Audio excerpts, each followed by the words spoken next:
that just isn't right. You should have made the best Apple II inside the Apple III and the best Apple III, and you would have had a better machine.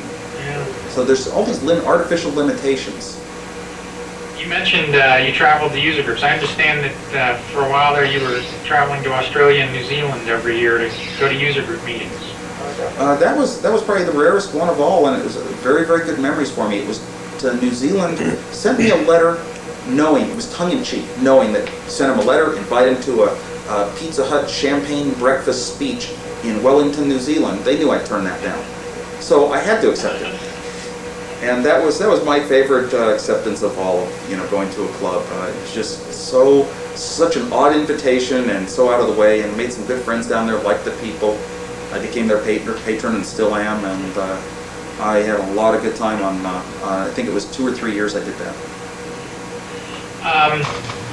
Well, how about, I have a list of names here of various people. Sure. How about Del Yoakum?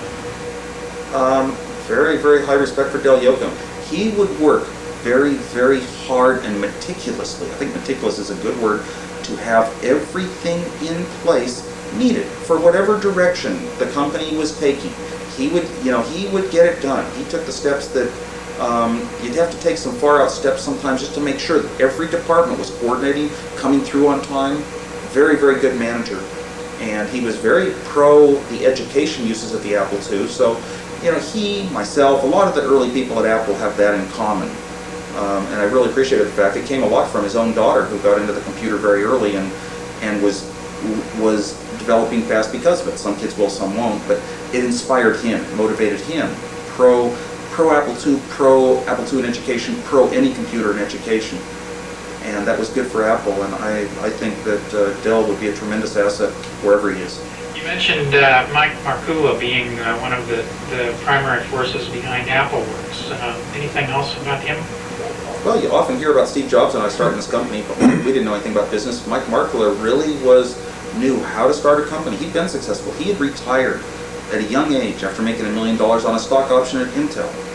And he had been wanting to do a computer in the home his whole life. He had been thinking about it. And here he saw the Apple II, which was kind of ahead of its time, and he thought this was the product to kick things off with.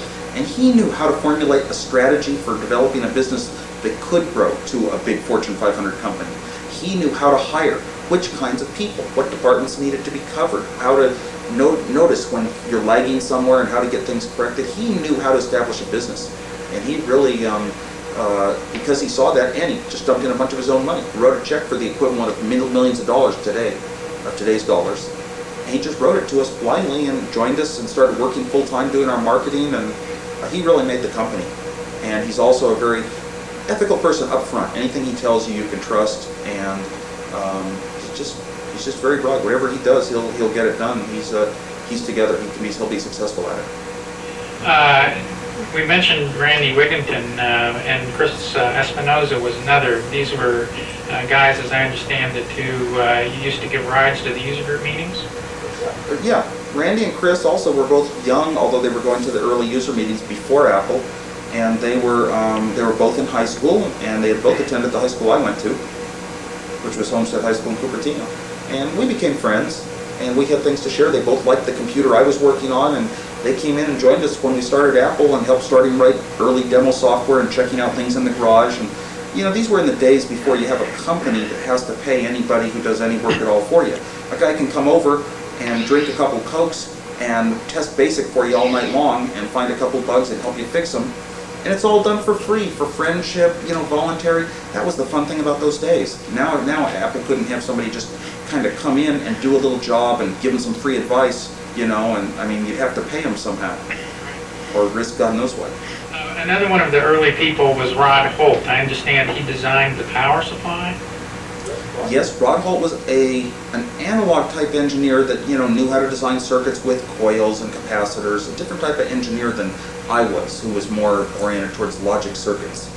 And Steve Jobs had met him at Atari, respected him highly, partly because of he had a very organized thinking, a type of thinking that was highly ordered, and he had rules for things, and he just came across as one of those type of guys that you'd like to know. Some people would like to know, and he'd be very capable of solving problems when they came up. He had good approaches. And that's true. That's what I say about Rod. And he learned a lot of even computer programming and enjoyed it. And he had a lot to contribute to us in the early days. We were lucky to have him. He had a lot of clear thinking. And he was sort of, because I was sort of the key designer of the computer, and I was kind of quiet. The other executives Rod didn't really have a companion sometimes. When he saw the right things that I would agree with, I was too quiet to join him. And so sometimes Rod didn't have as much power as the other 5 people that ran the company the first years. But when it came to designing circuits, he was well respected and contributed an awful lot, especially to the floppy disk. Mike Scott is forgotten out of order to things more than anyone else that was in the early starting of Apple. He was our first president. He guided the company up through being, the fastest growing Fortune 500 company of all time. It was all that growth was really under him, except the little last bit of the growth. He was gone, but it was because of things he'd instituted. He really did an amazing job and was kind of forgotten, neglected, was thought of as not being capable of participating in future growth by Apple. He was a guy who could tell jokes, who could just do things on the side. If a programmer wanted to develop a neat project in his home, like Randy Wigington developing MacWrite or something like that, Mike Scott would just buy him some printers and computers out. He'd find a way to do it out of Apple's budget and just set him up to do it in his home. He would take the little sides that you have to do outside the normal structure of a company to get good things done. He understood the side of how do you get some good creative projects done from within a large company.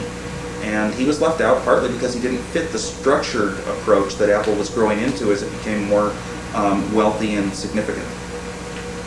How about third-party people? I don't know how many of them that you met. Roger Wagner says you went hang gliding with him once in Mexico.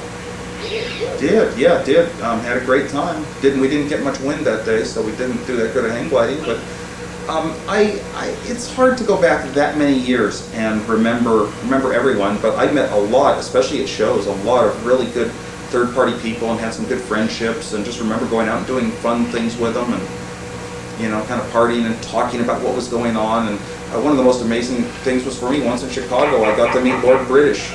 And this guy that looked like a little kid just out of school came up and shook my hand, and it's like I had read some stories about him and how he had written a certain type of game and where it came from in his life.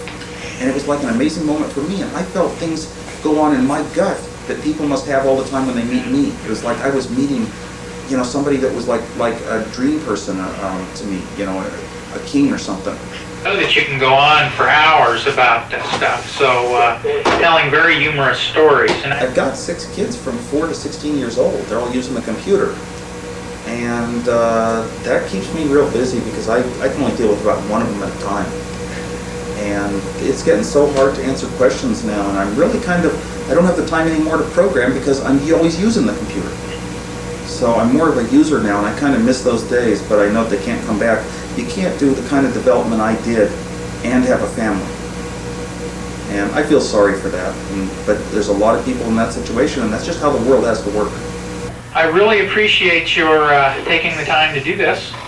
Well, I wish I could be at the meeting. I wish I could be at the meeting because I could entertain everyone well, but I'll make one sometime. Thank you very much. Okay, well, thank you very much for making it so easy for me, too. Okay, take care, Steve. See you around, Tom. Hi, and welcome back.